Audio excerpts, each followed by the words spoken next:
بعض لوگوں کا خیال ہے کہ روح پر جسم کا اثر بہرحال پڑ سکتا ہے، اور اگر جسمانی حالت اچھی نہ ہو تو روح پر اس کا اثر کسی نہ کسی طرح سے پڑ سکتا ہے۔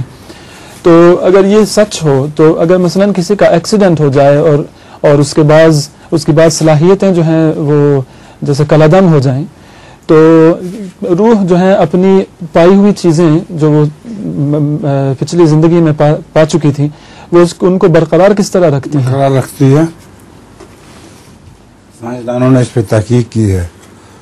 دماغ کے بعض حصے جو خاص کام کے لیے ہوتے ہیں، ان کو جب ایکسیڈنٹ میں ضائع کر دیا گیا ہو تو اس کے باوجود انسان کو وہ طاقتیں پھر بھی مل جاتی ہیں جو دماغ کے ان حصوں سے ملنی چاہیے تھیں، جو حصے اب ہیں ہی نہیں۔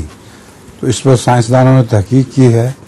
وہ کہتے ہیں کوئی دماغ سے ظاہری دماغ سے اوپر کوئی چیز ہے جو یادداشت رکھتی ہے ہر چیز کی، تو ہم اس کو روح کہتے ہیں۔